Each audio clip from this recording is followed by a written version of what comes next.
Buenas Profe, noches, perdón, un momentico. dígame. En un ratico me desconecto para pasarme el celular, ¿no? Por lo que ya estoy saliendo del trabajo, pero igual sigo conectada, ¿vale? Ok, perfecto, no hay ningún problema. Bueno, señora, Bu- muchas gracias. Bueno, con mucho gusto. Bueno, buenas noches, mis apreciados estudiantes. Me complace tenerlos acá en nuestra primera cita de antecedentes de la psicología. Mi nombre es Milet Quintero, voy a ser su tutora y su directora de curso en el desarrollo de este proceso académico. Algunos estudiantes ya nos conocíamos con algunos estudiantes en en el periodo anterior.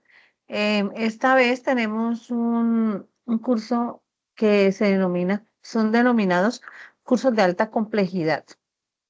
Ahora pues estamos con antecedentes de de la psicología y espero que hagamos entre todos un proceso exitoso y que entendamos el origen de la psicología, de dónde nace, de dónde surge, cómo se crea la psicología y pues generemos un aprendizaje significativo para que todos estos conceptos, algunos muy técnicos, pues los vayamos implementando a lo largo ya pues del desarrollo del pregrado.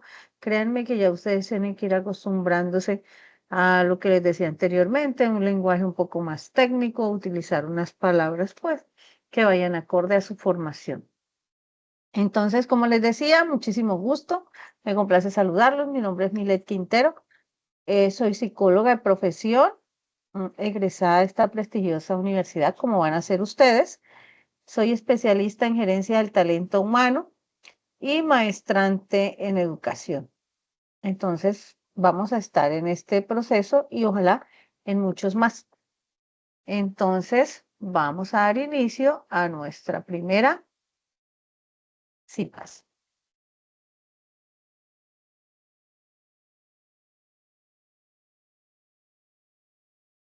¿Me confirman si están viendo lo que les estoy compartiendo? Sí, tutora, sí se ve. Sí, sí, señora. Ah, ok, perfecto. Entonces, estamos en el curso Antecedentes de la Psicología, es el 4025377616 del periodo 1602. Estamos acá en este curso y en este periodo académico. Y esto lo hemos denominado la psicología precientífica. Tenemos una tarea, ¿no? Que es el reconocimiento de los antecedentes de la psicología como ciencia social y natural. Si es así, me corrigen si algo no es cierto. Bueno, hoy tenemos una agenda. Mire, como primera medida, nuestra bienvenida, vamos a hablar del curso, vamos a hablar acerca de los antecedentes de la psicología. Vamos a hacer una actividad muy interactiva porque vamos a participar todos y vamos a tratar de hablar un poco acerca de la tarea 2, de cómo va a ser el desarrollo de esta tarea. Y posteriormente vamos a cerrar ya este evento. Bueno, quiero hablarles acerca de este curso. Este curso, como todos, tiene un propósito y este es identificar y analizar los hitos históricos que han dado sentido y fundamento a las concepciones clásicas, contemporáneas y emergentes de la psicología a través de una revisión retrospectiva de los principales conceptos, alcances y limitaciones del desarrollo de la psicología desde sus orígenes hasta la actualidad.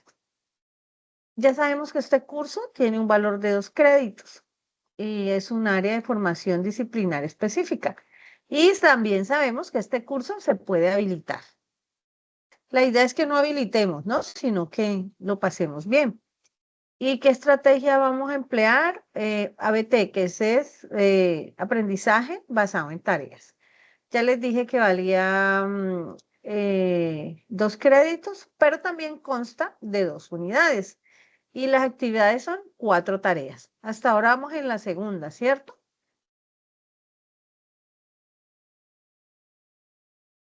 Bueno, nosotros estamos acá, estamos en la unidad 1, que es la psicología precientífica.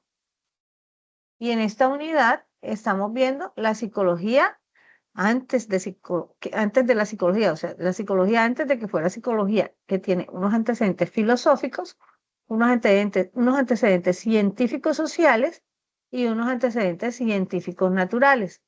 Y en la unidad 2 vamos a hablar de la psicología científica a la psicología actual.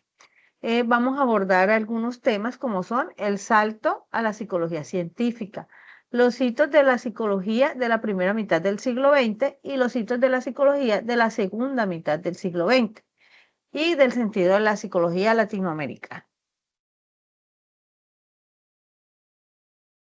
Bueno, aquí tenemos la definición etimológica de la psicología y los orígenes. ¿Ustedes ya sabían de dónde venía la palabra psicología? Pero sean honestos, ¿me dicen sí o no?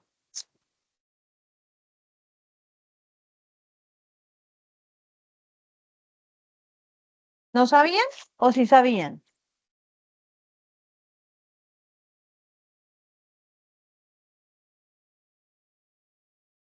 Oigan, se supone que esto es algo interactivo. No, señora, yo No, no doctora. sabía. ¿No sabían? No, es que no tenemos por qué saberlo. O sea, no les dé miedo, no les dé pena, no les dé nada, porque aquí no vamos a calificar nada. Simplemente vamos a un proceso de aprendizaje. Yo cuando empecé a estudiar tampoco sabía qué era, ni de dónde venía esa palabra. Mire, aquí está clarísimo. El término psicología proviene del griego psiquis, que quiere decir alma, y logos, que es estudio. Entonces, ¿qué es la psicología? Es el estudio del alma. Así, literalmente, como dice ahí, estudio del alma. Esta disciplina ha pasado por diferentes etapas a lo largo de la historia, dando lugar a multitud de interpretaciones. Como cualquier otro campo de conocimiento, el origen de la psicología es difuso. No podemos establecer un origen exacto en todas las partes del mundo. Sin embargo, se considera que sus primeros antecedentes se remontan a la antigua Grecia, donde resaltan los aportes filosóficos. Es decir, antes que existiera la psicología, era la filosofía y sus grandes pensadores. Entonces, muchachos, que nos quede claro de dónde viene esa palabra, por qué se crea esa palabra, qué la compone y sobre todo qué es lo que quiere decir. Entonces, nosotros también decimos, ay, pero ¿qué estudia la psicología? Estudia el comportamiento, ¿cierto? Pero ¿de dónde viene la palabra psicología? Viene de acá, del estudio del alma. Bueno, les estaba comentando que tenemos unos antecedentes filosóficos. ¿Les dio susto cuando ustedes empezaron a leer el contenido del curso donde hablaba de antecedentes filosóficos de la psicología, donde ya empezaban a ver a Platón, a Aristóteles, a Sócrates? Sí, sí da un poquito de susto, ¿cierto? Sí, claro. Sí, a mí también, sí, a mí también me dio susto.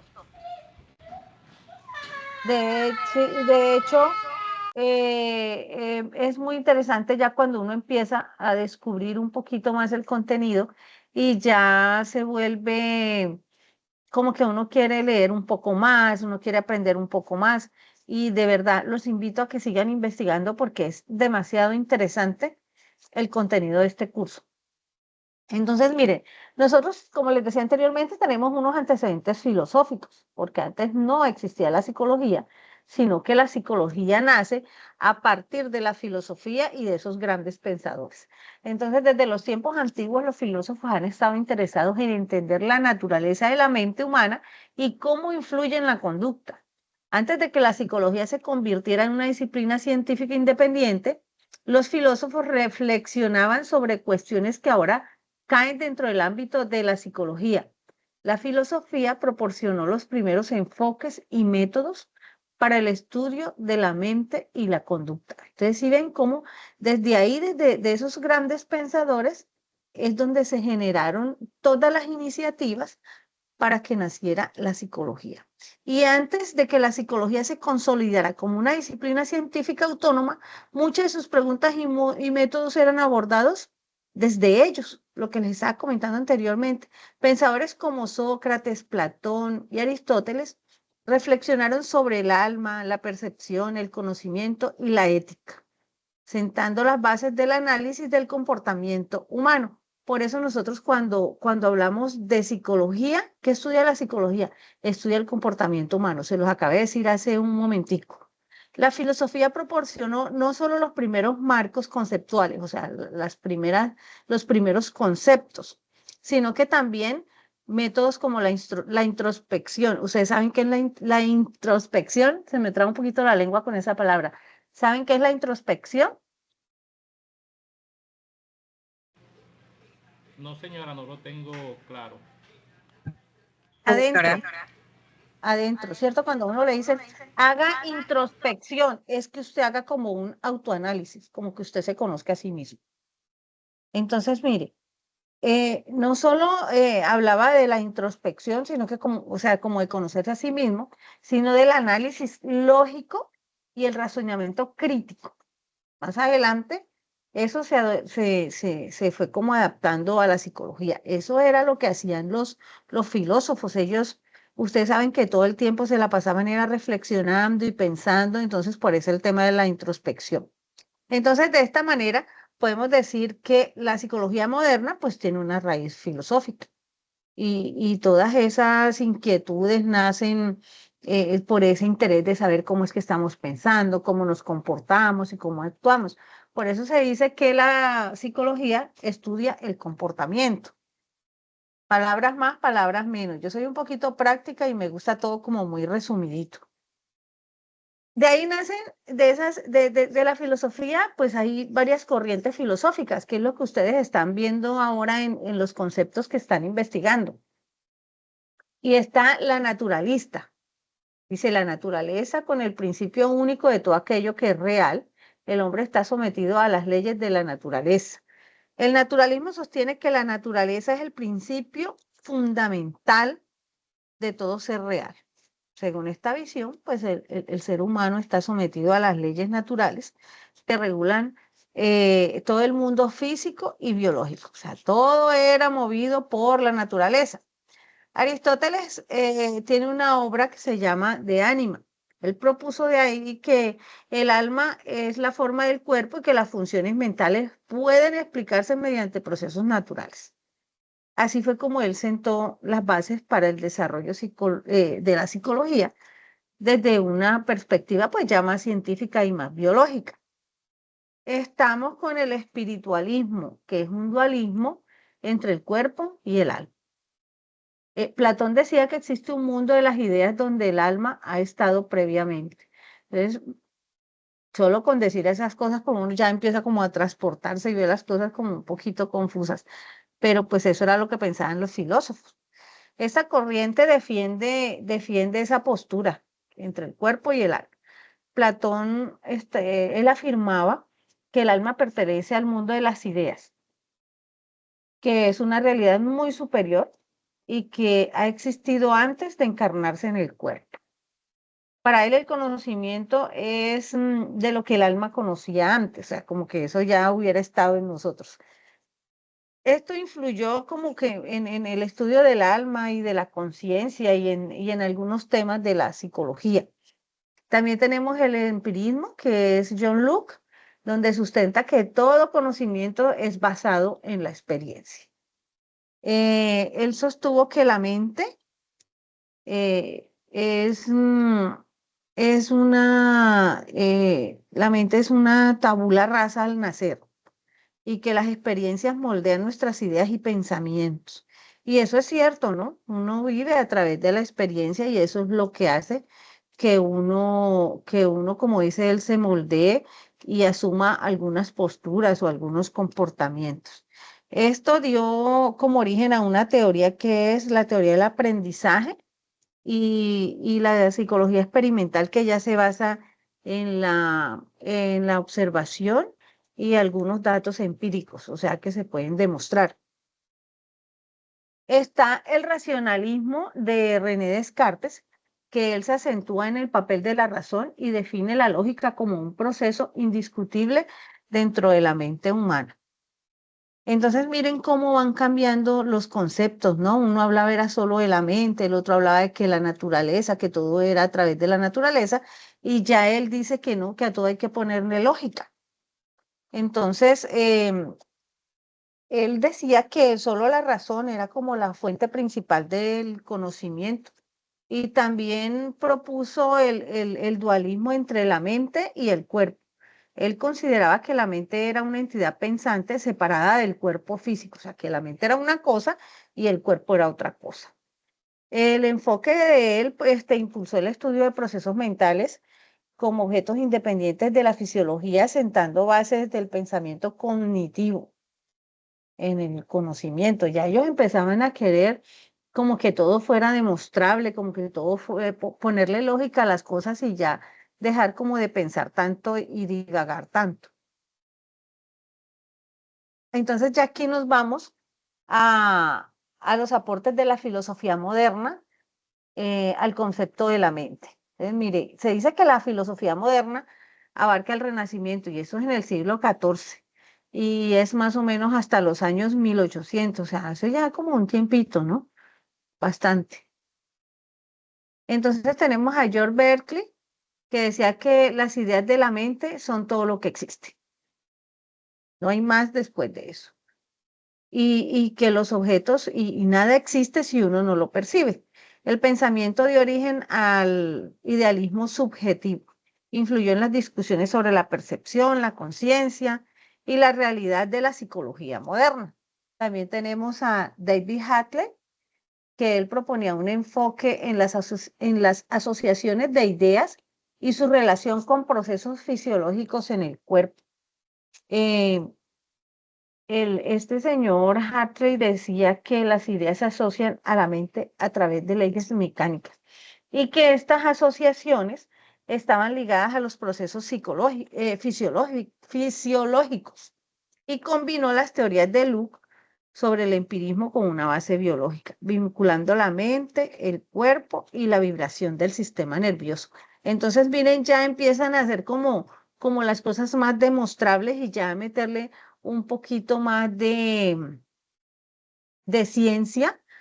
No solo eran pensamientos o ideas que tenían los filósofos, sino que ya la ciencia empezó a ser parte de la psicología.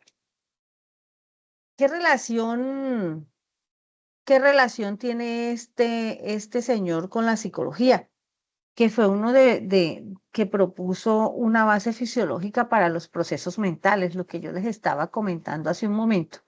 El trabajo anticipó enfoques modernos en psicología como el conductismo y la neuropsicología.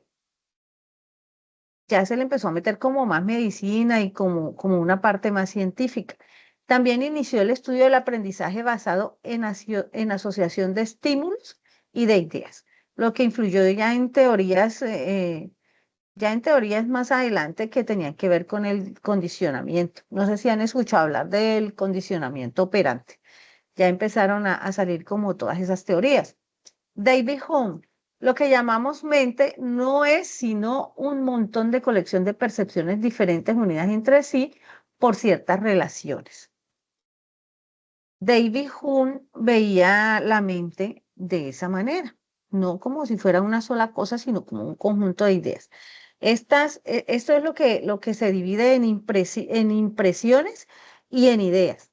Las impresiones son como las experiencias directas y las ideas son como la copia de las impresiones. Es un poquito enredado, pero ahí se entiende que una cosa es lo que nosotros percibimos y otra cosa es la que nosotros vivimos. Entonces él nos hablaba como de asociar las dos cosas para poder tener como una entidad unitaria, o sea, que las dos conformaran una sola cosa. Aquí ya nos vamos con Immanuel Kant, que él va de 1724 a 1804. Mire, 79 años. Conocemos las cosas no como son, sino como nosotros creemos que son. Y suele ser así. ¿Qué opinamos de eso? A la mayoría nos pasa, ¿cierto? Sí, claro, eso es como cuando vivimos distintas experiencias, dos personas diferentes vamos al mismo sitio y a uno le va bien y al otro mal. El que le va bien, pues dice, no, allá es súper chévere, pero al que le va mal, Ajá. no, yo por allá no vuelvo. Sí, exacto. O sea, y de pronto puede ser muy bueno, pero a usted no le pareció.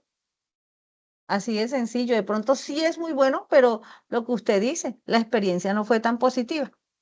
Entonces, eh, aquí nos habla que ya, ya a veces no somos como tan objetivos, que es realmente lo que sucede allá y esto, sino que nosotros juzgamos es por la mente, por lo que la mente percibe, ese es el juicio que nosotros vamos a impartir, lo que usted está diciendo. A otro le fue súper bien, pero a usted así lo vea muy bueno, no le fue bien, entonces no es bueno. Emitimos un juicio. Bueno, ya de aquí nos vamos a los antecedentes científicos sociales. Empezamos con el siglo XVII. ¿Qué sucedió en el siglo XVII? Hubo un desarrollo de la ciencia moderna a partir de una confianza en nuestra capacidad de conocer a través de nuestros sentidos y racionamiento. Se impuso una idea entre la fe y la razón de la filosofía medieval y su idea de que solo había una manera de conocer el universo y era a través de la naturaleza, recuerden. Llegó la ilustración en el siglo XVIII. Y uno de los grandes logros que hubo ahí en la ilustración fue la separación entre la fe y la razón. Recuerden que antes decían que todo era la naturaleza, no sé qué, pero llegó otro filósofo y dijo, no, a las cosas hay que ponerle lógica. No todo puede ser así, sino que tiene que ser algo demostrable. Entonces eso se separó. Ya, ya no era tanta fe, sino meterle más razón. Y eso ahí hubo como una separación con la filosofía medieval. En la Edad Media, el conocimiento estaba profundamente influenciado por la religión y se decía que solamente existía una forma de conocer el mundo y era la revelada por Dios, que es lo que yo les estoy diciendo ahora. Ya entonces ahí se dio ese quiebre en que no solo era eso, sino que teníamos que ser un poquito más razonables y decir que se podían demostrar las cosas sin acudir ya pues al principio religioso. Bueno, esto dio paso ya para una ciencia más moderna, que adoptó un enfoque más empírico, más racional, basado en la observación, en la experimentación y el análisis lógico. Filósofos como René Descartes, Isaac Newton, Voltaire, Jean Rousseau, no me acuerdo del otro nombre, Jean Jacques, algo así, Rousseau, influyeron ahí como alentando a cuestionar las autoridades tradicionales y a buscar respuestas a través del método científico. Y aquí vamos en el siglo XVII, porque XVIII, perdón, ya nos separamos de tanta religión y tanta filosofía, y ya aquí empezamos nosotros ya más a demostrar de dónde vienen las cosas. Se empezó a conocer el hombre como un ser social, ¿sí? El comportamiento ya estaba como más influenciado por las instituciones, por las estructuras sociales y por el entorno donde él se estaba desarrollando. Esto dio lugar a la idea del determinismo cultural, se llama eso, donde ya las personas recibían mucha influencia del entorno en el cual estaban conviviendo, que ya la cultura jugaba un papel muy importante y ya las personas no eran como antes, ya no tragaban entero, ya empezaban a dilucidar mejor las cosas y a razonar de una manera diferente. Ahora no solo la biología y la psicología determinan el comportamiento, sino también ya empiezan a salir las normas de comportamiento, empiezan a salir los valores, las creencias sociales y culturales y todas esas situaciones que ya van condicionando el comportamiento de las personas. Ahí empezamos que este enfoque pues marcó ya como un cambio, eh, al reconocer que el ser humano no es un individuo aislado, sino que él está muy influenciado por el entorno social y cultural. Eso es lo que estamos viendo actualmente. Lo mismo sucedió en el siglo XVIII. Ya la parte externa empezó a influir en el comportamiento de las personas. Igual estamos ahora, ¿o no es así? Nosotros recibimos demasiada influencia del espacio exterior, ni siquiera de las casas, ya más el entorno social o el cultural donde nosotros nos desarrollamos es el que realmente influye en nuestro comportamiento. Entonces ya aquí nos vamos al siglo XIX, donde comienza la distinción progresiva entre las llamadas ciencias del espíritu que son las ciencias históricas, la filología, la lingüística y la etnología, y las ciencias naturales como la fisiología, la química, la biología y la física. Esto lo dice Wilhelm von Humboldt. Este es el representante del siglo XIX. Y el señor decía que el estudio del ser humano y sus producciones culturales debía ser abordado desde una perspectiva que tuviera en cuenta la singularidad, o sea, cada cultura y cada contexto histórico. Él decía que cada persona era única y que cada individuo pues recibía la influencia individualmente. Mientras las ciencias naturales buscan como generalizar las leyes universales, las ciencias espirituales requieren una comprensión más interpretativa y contextualizada, que es lo que estábamos hablando anteriormente. Para nosotros la filosofía pues requiere de mayor interpretación, mientras que las otras ciencias pues son más demostrables. Kant como defensor de la autonomía intelectual y la libertad académica. Ya él decía que la persona tenía que pensar independientemente sin tener ningún tipo de influencia. Entonces, Kant defendía eso, la libertad del pensamiento y la autonomía intelectual, la lectura crítica. Él decía que eso era indispensable para el progreso del conocimiento. En las ciencias como en las humanidades, para él eso era lo máximo. Cuando hablamos de humanidades, hablamos ya del comportamiento y la relación en su entorno. Y cuando hablamos de ciencia, pues es en lo que viene todas las ideas que nos influyen del exterior. El pensamiento de él influyó, fue ya en la filosofía moderna y en la concepción de la educación, en la investigación académica y en los procesos libres y de autonomía. Es decir, que parte de que las personas, a las personas se les fuera generando como esa necesidad de ser autónomos en su pensamiento sin recibir ningún tipo de influencia, en el que usted pueda generar sus propias ideas y en el que usted pueda emitir sus conceptos, se lo debemos a Kant. Él defendiera eso, la autonomía intelectual y la libertad académica. Entonces, bueno, de estos antecedentes científicos sociales, podemos decir que el estudio del ser humano estaba impulsado por el Renacimiento. Y esto fue fundamental para el surgimiento de nuevas disciplinas como la psicología. Y más tarde, pues, se integrarían estudios sobre la naturaleza social del individuo y todo lo que son las emociones. La perspectiva continúa siendo como el enfoque central de todo lo contemporáneo de la psicología y el contexto social. Todas esas experiencias emocionales del ser humano se consideraron clave para entender el comportamiento y el bienestar de los individuos. Entonces, miren, ya aquí cerramos con el siglo XIX y avanzamos un poquito más.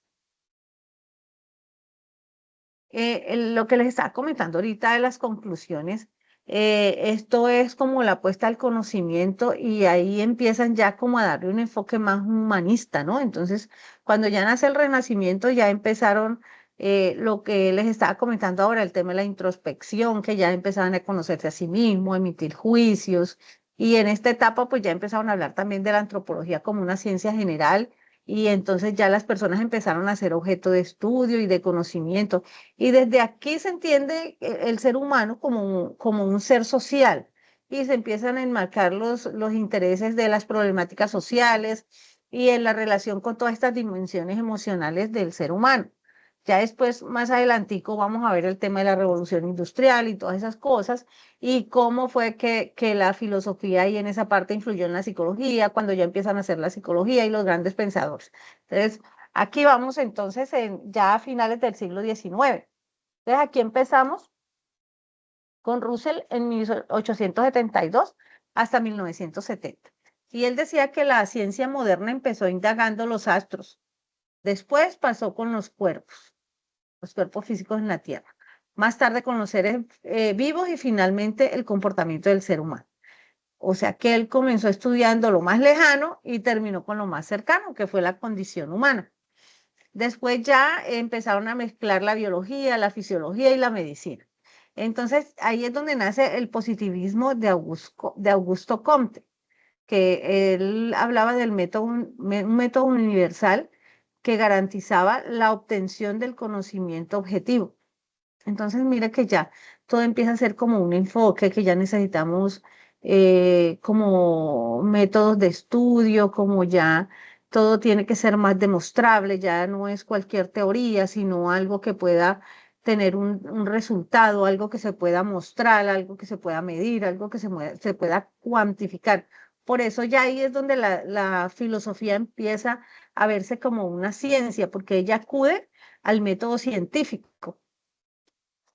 De ahí llega Folke en 1967, donde habla de un conocimiento cierto y racional acerca de la naturaleza de las cosas o de las condiciones de su existencia. Y aquí nos vamos a los principales aportes de las ciencias naturales. Entonces llegamos a la fisiología a finales del siglo XX, la fisiología del sistema nervioso. Aquí vemos a Hermann von Helmholtz. Él habla acerca del estudio empírico de los procesos de obtención del conocimiento a partir de los datos sensoriales. Y eso es que la percepción es aprendida. También nos habla de la teoría de la inferencia inconsciente. Este señor decía que la percepción no es un proceso pasivo, como si los sentidos solo recibían datos, sino que también los interpretan dónde y cómo con el cerebro. O sea que ya como les decía, ya empezamos a generar ideas. Estos datos se basan en experiencias previas y en conocimientos previos para llegar a una conclusión sobre lo que están percibiendo. O sea, no es solamente que el cerebro vio eso, ya interpretó y esto no, sino que ya había sucedido algo que hace que el cerebro empiece a interpretar esas cosas y a generar nuevas ideas de acuerdo a lo que ya él tiene más almacenado. Entonces, ahí es donde salen las hipótesis y entonces el cerebro empieza como a formular para que la información tenga sentido. Miren, esto se convierte cada vez en algo más interesante. Yo a medida que iba estudiando y a medida que iba preparando esto desde los periodos anteriores, ya como que me iba enamorando más, me iba interesando más todo, desde dónde es que nosotros empezamos para llegar a decir que la psicología estudia es el comportamiento, algo tan sencillo. Y mire toda esta gente, todo lo que tuvo que estudiar y todo lo que tuvo que aprender para llegar a esa conclusión. Aquí llegamos con Teodoro Frednier en 1860 y él hablaba de la psicofisiología. Hablaba de la naturalización de la subjetividad y de los procesos perceptivos.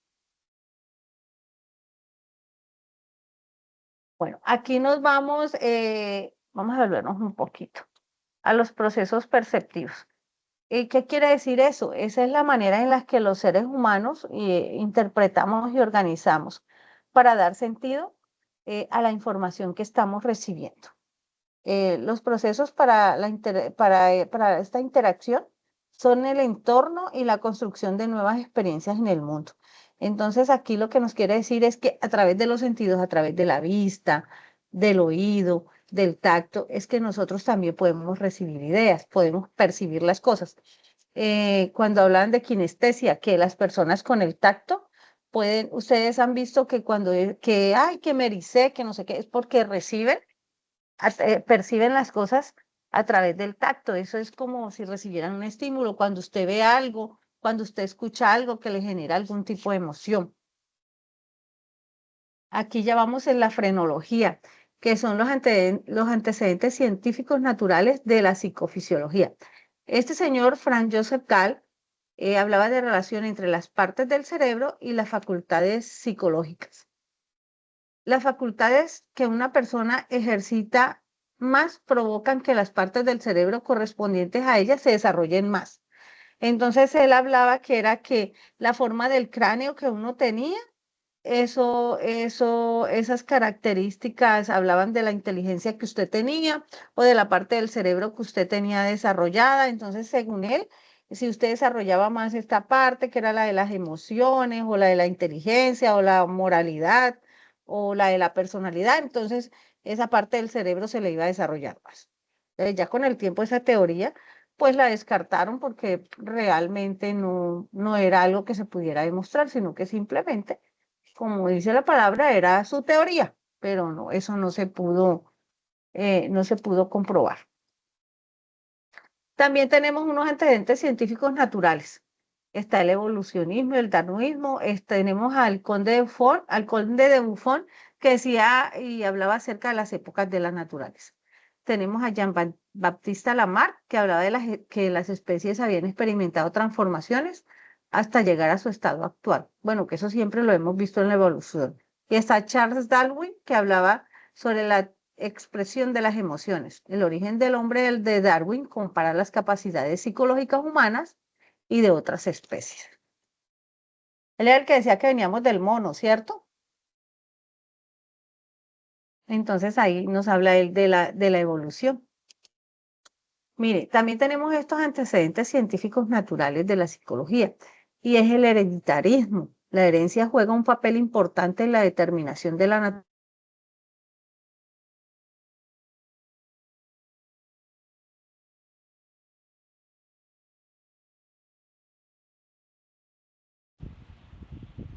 Disculpe, tutora, no se le escucha, se paró el audio.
¿Me escuchan?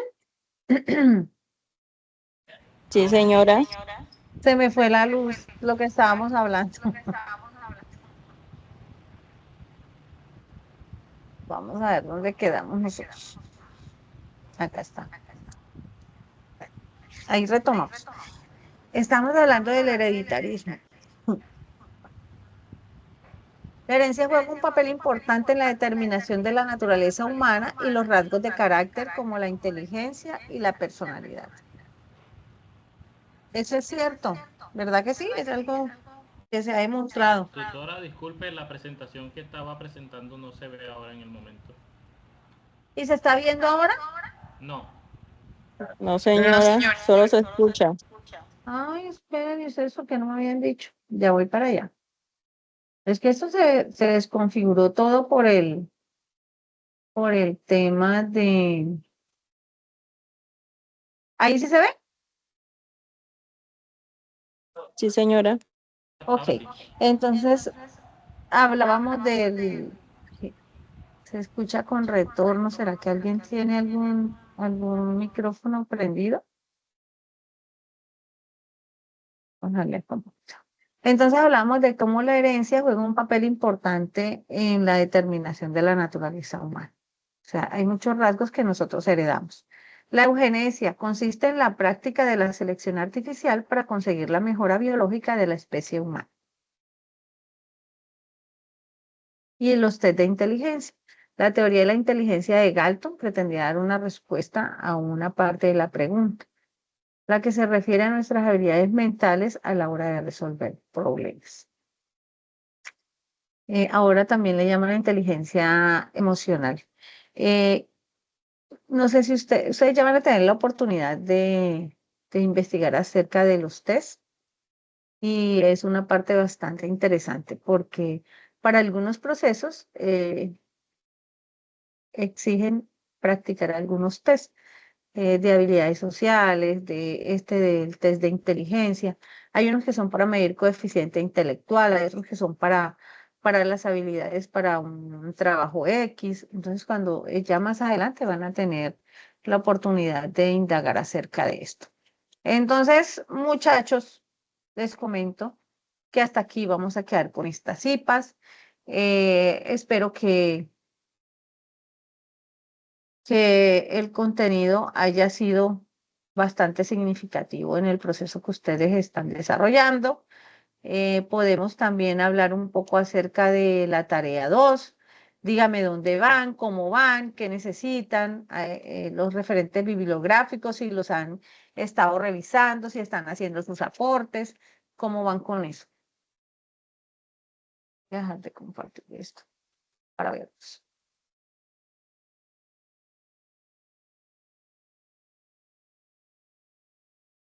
Los escucho, mis estimados. Bueno, ya yo estuve montando ciertos aportes ya de mi trabajo. Bueno. ¿Alguien más ha estado por ahí ya? Vamos a encender mi cámara que no me siento cómoda sin verme. ¿Cómo les está yendo con el trabajo? ¿Han estado haciendo sus aportes y están sobre todo guiándose con los referentes que se les asignó en la guía de actividades? Sí, claro, normalmente pues yo sí he utilizado los referentes bibliográficos para hacer el trabajo. Los recursos. Bueno, yo sí les quiero hacer una recomendación muy especial, mis estimados. Y es que traten de leer, no todo puede ser IA, porque es que nosotros tenemos aquí detectores de plagio, tenemos detectores de todo. Y lo que nos está arrojando es que la mayoría de los trabajos están siendo realizados con IA. Entonces, pues nosotros lo que realmente necesitamos es que ustedes tengan un aprendizaje significativo. Por eso uno los invita a estos encuentros, por eso nos ponemos horarios. Mario, adelante.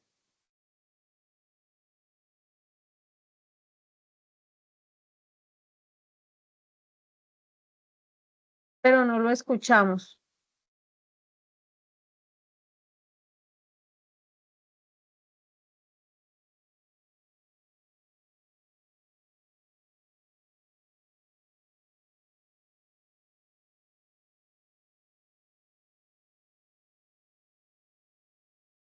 ¿No ibas a hablar o sí ibas a hablar? Pero pues escríbenos si tienes alguna pregunta y nosotros te respondemos. Entonces les estaba diciendo que por eso es que nosotros los invitamos a los encuentros, por eso siempre estamos a su disposición, por eso generamos los espacios, ahí hay un horario en el que ustedes nos encuentran, por eso está el Teams, por eso están los foros de discusión, para que ustedes pues lean, aporten y saquen sus propias conclusiones. Entonces, pues igual nosotros les calificamos normal, pero lo que queremos es generar conciencia en ustedes para que realmente sea un aprendizaje significativo. Yo les dije al comienzo, esto no es fácil para ustedes, no es fácil para nosotros. ¿M? Y pues todos tenemos que estudiar. Nosotros para estar aquí brindándoles este acompañamiento, pues necesitamos capacitarnos todo el tiempo estamos estudiando, todo el tiempo nos estamos actualizando. Y de igual manera ustedes en esta profesión tan hermosa que están estudiando, si ustedes no se actualizan, pues van a pasar bastantes trabajos. porque es muy dinámica. Todo el tiempo hay nuevos conceptos, hay nuevas teorías, hay estudios, hay investigaciones.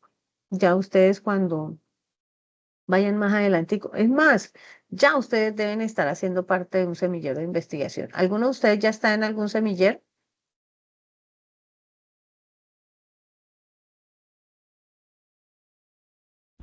Yo aún no. Bueno, entonces deben investigar para que hagan parte de un semillero y así todo este proceso para ustedes sea mucho más significativo y puedan sacarle el mayor provecho. Entonces, muchachos, ha sido un placer de verdad acompañarlos.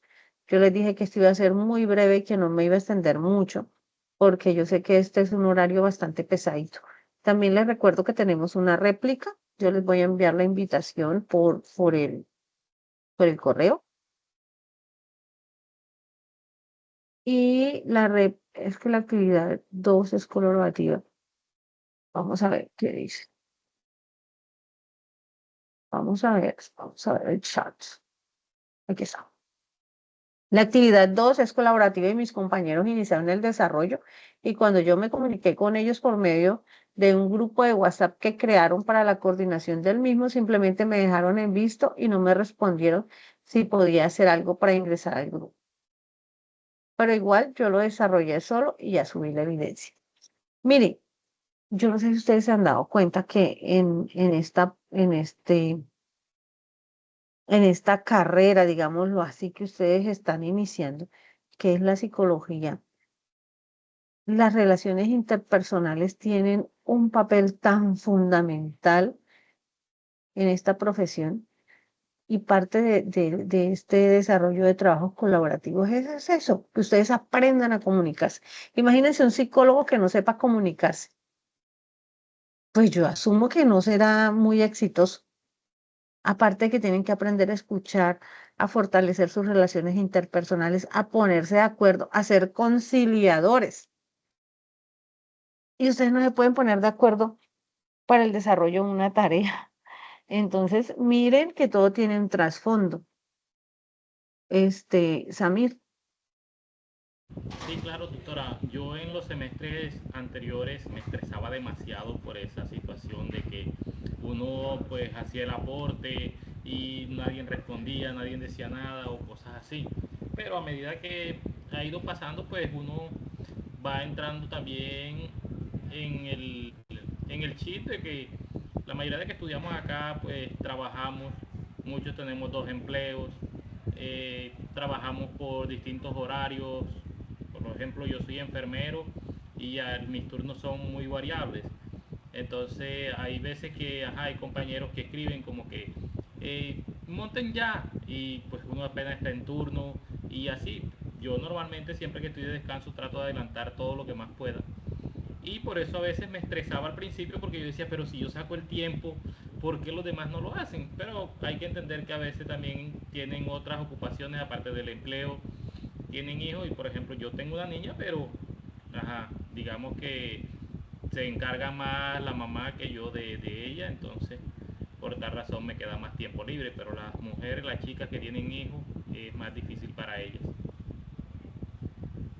bueno, el tema de los grupos de WhatsApp, yo hablé con ustedes al comienzo y yo no sé cuántos mensajes envié informándoles que el WhatsApp no era un canal de comunicación que estuviera avalado por la institución. Es decir, que no es un medio oficial de comunicación. Nosotros para eso tenemos el Teams, tenemos los foros de discusión, tenemos el correo interno y tenemos también un correo institucional. Entonces, para eso, esto, mire, es que yo le envié el WhatsApp. Hay gente que no contesta mensajes, que no recibe llamadas o que está en alguna ocupación y no. A nosotros nos llegó una circular donde decía eso. Yo les he recomendado de mil maneras que por favor el WhatsApp no. Comuníquense por los canales que tiene la institución establecidos. De igual manera, si ustedes aceptaron las condiciones de un proceso como este, virtual, no pueden decir es que yo el correo nunca lo abro, jamás, no se les ocurra decir eso. porque es que son los canales que tiene la universidad para comunicarse con ustedes. El Teams, ay no, yo ni siquiera he descargado el Teams, por Dios santo. Ahí es donde nosotros los docentes, cuando definitivamente no los encontramos por ningún lado, por el Teams. Es más, se puede crear un grupo por el Teams. Por ahí pueden crear todos los grupos que ustedes quieran, por el correo interno, por donde ustedes quieran. Pero el WhatsApp no es un medio oficial. Entonces, ahí les dejo la inquietud, organícense, como dice Samir, todas las personas trabajamos. Mire, en el caso mío, yo estoy desde las 7 de la mañana en la universidad y yo creo que hoy terminaré jornada laboral a las 9 de la noche. Entonces, hay procesos que son bastante demandantes. Por eso yo les decía, vamos a tratar de ser lo más breves posibles para que ustedes puedan descansar y puedan terminar su jornada un poquito más temprano. Yo no sé si tengan alguna otra inquietud, necesiten algo del proceso que estamos haciendo o no sé, les vuelvo a insistir con el tema de la comunicación. Entonces traten de llevar las cosas de la mejor manera, medien con sus compañeros. Dice Fernández Tobar, pero no me sale el nombre. Profe, buenas noches, qué pena la molestia. Profe, era para comentarle, es que yo en este momento me encuentro en el exterior y pues se me ha complicado un poco el tema del horario y además la conexión porque, bueno, tuve un problema con el ID de mi celular y estaba desconectada de la plataforma. Entonces, no sé, doctora, si usted me puede colaborar porque digamos que realmente ando desconectada del grupo de mis compañeros y van a pensar que de pronto soy irresponsable, pero es debido a la situación que estoy en este momento. ¿Y cómo es su nombre? Es que no me aparece su nombre, me aparece Fernández Tobar. Es que escribí Fernanda, pero se fue Fernández, Fernanda todo. Ah, yo decía, no me aparece. ¿Y usted es de mis estudiantes? Yo soy su directora del curso. Sí, señora. ¿Y qué necesita de mí? Dígame, escríbame. ¿Me puede escribir o no puede abrir la plataforma? Sí, pues precisamente a través de otro compañero que está en Colombia me está ayudando, pero entonces si es posible regalarme su número porque mi número es totalmente distinto. Entonces me tocaría por chat, por WhatsApp. Bueno, entonces, miren, qué obligaciones las que uno tiene. Yo que les estoy diciendo que no nos podemos comunicar por WhatsApp. Sí, señora, entonces ese es el problema mío porque digamos que yo llamarla de aquí de mi número no me salen llamadas, o sea, me tocaría llamar por vía internacional. Ujú, sí, señora. Entonces, ¿y cómo hago? ¿Se lo dejo aquí? Sí, sí, señora, le agradezco, doctora. Oye, es que solo es para Fernanda, nadie más. O si quiere dármela. Ay, Dios mío. Dice que para nadie más. 322 916 46. Ahí está mi número. Ya Ahí lo. está mi número telefónico. Listo, sí, Es señor. que les quiero contar la experiencia. Cuando yo inicié en la UNAD, teníamos un curso de primera matrícula. Sí, Y señora. era sí o sí enamorar a los estudiantes, porque todos, no, que yo no puedo con la virtualidad, no, que eso no es lo mío, que no sé qué, imagínense, entonces nosotros esa tarea de enamorarlos, no, yo solo WhatsApp, yo no quiero saber nada de correo, nada de nada, y eso, ay, Dios mío. Entonces dijimos, bueno, vamos a abrir un grupo de WhatsApp, qué vaina, que por ahí nos comunicamos y de alguna manera ayudamos a esos muchachos, porque no los podemos dejar así que no estén enviando tareas ni nada. Bueno, a alguien se le ocurrió la brillante idea de crear un grupo. Me dañaron el celular. Se me dañó, se me dañó el celular de tanta cosa, o sea, se me bloqueó mi celular. Ahí me tocó conseguir otro teléfono, me tocó cambiar el número, me tocó hacer de todo. Porque eso sí lo contestan al segundo, pero uno le envía un correo y ese pobre correo ahí queda sin abrir. Entonces la experiencia es esa. A los días no, como a los 2 meses, nos llegó una circular de la Dirección Nacional donde no nos permitían utilizar el WhatsApp como medio de comunicación. Ya si es una eventualidad, si es algo, no importa, contácteme por donde ustedes puedan, pero mi recomendación es que usemos los canales que tenemos ya establecidos. Para los compañeros que no han podido realmente generar el proceso del trabajo colaborativo, como nos está comentando el compañero Mario Alejandro, yo lo he visto a él muy activo, que es participativo y todas esas cosas. Entonces, pues lo invito a que nuevamente hable con sus compañeros y logren mediar y le encuentren solución. Si definitivamente no se pudo, envíelo y yo se lo califico. Acaba de despertarse. Todo el rato dijo para que había dormido. Entonces, Vanessa tiene el micrófono abierto. Entonces, Mario, si definitivamente no logra conciliar con sus compañeros, pues no hay problema. Tratale de acá caso, y si no, nos echamos ahí. Entonces, bueno, Vanessa, si nos puede hacer el favor de silenciar el micrófono. Vanessa, ¿dijeron? Ay. Ya le deshabilité el micrófono porque no. Bueno, entonces quedamos así. Cualquier inquietud, yo con muchísimo gusto les respondo. Pienso que les respondo rápido. Este fin de semana me demoré un poquito en responder los correos porque estaba de permiso, estaba incapacitada. Entonces, ya estoy nuevamente con ustedes 24/7. Eso sí, no me van a escribir después de las 11 de la noche o a las 3 de la mañana porque yo creo que por obvias razones no voy a responder. Entonces, estoy dispuesta y estoy a disposición para ayudarles a resolver todas sus inquietudes. ¿Alguna otra cosa, Fernanda, que te di con la manito arriba? No, no, señora, me di cuenta que la había dejado activada y la acabé de desactivar. Ok, Doctora, entonces en el transcurso de mañana me comunico con su merced para ver si me puede colaborar con el tema. sí, todo el día hasta las 5 de la tarde porque luego me conecto, tengo cipas como por 15 días de 6 a 8:30 y encima de eso las réplicas, entonces estoy completa, como durante Listo. 15 días de 6 a 8, 9 de la noche, ese horario no contesto. Como pudieron darse cuenta, el teléfono estaba que me sonaba y me tocó apagarlo. Entonces, muchachos, ha sido un placer, de verdad que sí.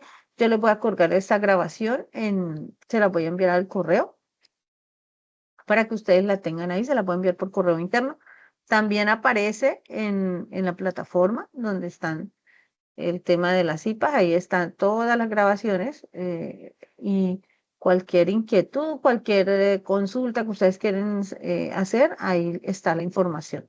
Entonces, como les dije anteriormente, me escriben, estamos para resolver sus inquietudes, no nos interesa que pierdan el curso en absoluto, nos interesa que aprendan, pero también nos interesa que ustedes demuestren interés, que ustedes nos demuestren que realmente quieren aprender. Por eso les estoy diciendo que lean un poco más, que sí pueden utilizar la IA, no he dicho que no la pueden utilizar, pero no la utilicen como medio único para resolver sus trabajos. Estábamos hablando de este filósofo que decía que la razón, que él acudía a la razón y a la libertad de pensamiento. Entonces vamos a hacer uso de esa premisa o de esa teoría. Muchachos, ha sido un placer. Ani, ¿me estás escribiendo?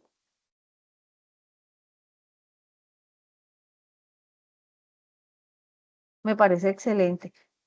Pónganse activos, no dejen todo para última hora, porque es que de verdad ustedes son los que se estresan y no hacen los procesos de mejor manera. Ha sido un placer. Les envío un abrazo. Nos vemos en la réplica, pero es para los que no asistieron. Ustedes ya están en la lista, ya tienen sus 25 puntos.